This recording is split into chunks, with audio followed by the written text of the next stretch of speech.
Boker Tov, Chavrim. I'm Stephen Benoon. You're watching Israeli Israeli News Live, and of course, a world of Ein Shalom. There is no peace.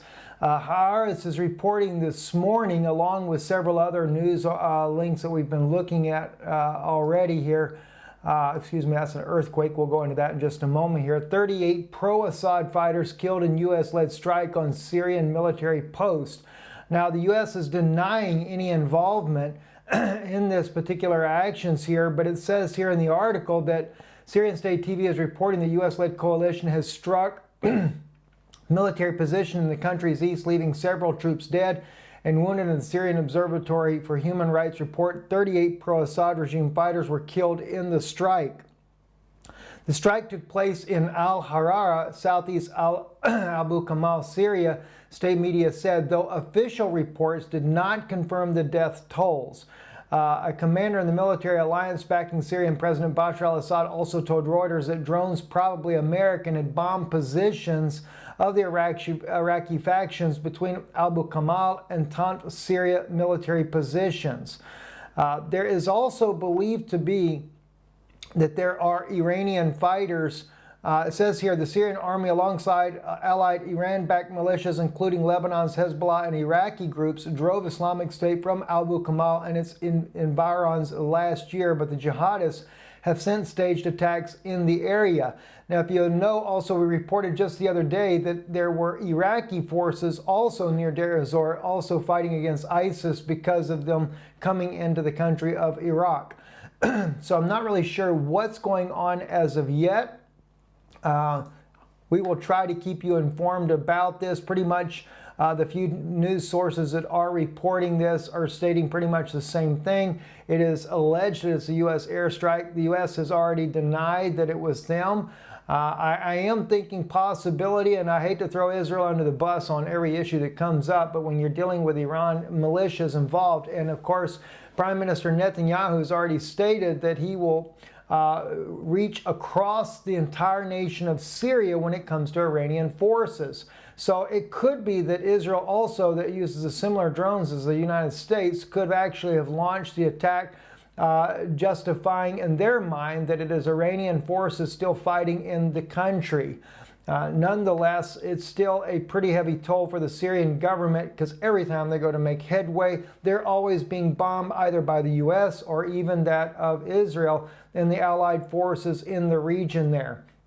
It is certainly definitely headed in a direction, and I'm sure that by escalating this situation, this will also give more legs for them to stand on to be able to pull off a chemical weapons attack on a civilian population and then blame it on Bashar al-Assad and say, well, that's why he did it. He got under attack and he ended up using chemical weapons. Watch for it. It's coming, and you can count on one thing. They will have the white helmets right there filming every bit of it. Or maybe this time they might get a little bit smart, and make sure the white helmets aren't the guys that film it, Who knows, but it's definitely, they might take off the jackets, but it'll still be the white helmets. Also, 6.1 magnitude earthquake kills 200 injured in Osaka, Japan. Photos there on RT here showing some of the aftermath, home burning there. Says at least 3 people have been confirmed killed and more casualties are feared after a magnitude of 6.1 earthquake hit north of Osaka prefecture in western Japan. Local media report an 80-year-old man and a young 9-year-old girl were killed in Japan, crushed by collapsing walls. Public broadcaster NHK reported. Several others are reported in a state of cardiopulmonary arrest and conditions usually used by Japanese authorities until a formal examination has been conducted to confirm death there. Kind of give you a little bird's eye view on the map here RT posted here to see where that actually is. You can see here on your map there down here, well, that's almost like in a central part of Japan there, not too far from the capital. Also, let's see, there was something else. Yeah, I wanted to share with you guys this here. I was looking at this video footage of this the other day. This was a video that was captured Not of this world. Stunning images of Russian rocket flyover awes people across the country. And yes, this was actually Russia launching a satellite, but it's just the way it actually flew there. I want to share that some of the video footage of this. It's really kind of interesting.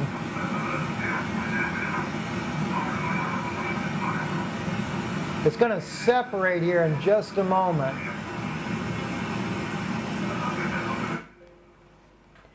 You can actually watch it, but there's actually better videos of when this thing actually takes off there, and how that it just causes that huge wide circle there. You know, it really caused a lot of Russian people to think that some kind of spaceship or something no doubt had been flying into the country, and but it was actually a Russian rocket, and of course it will separate there.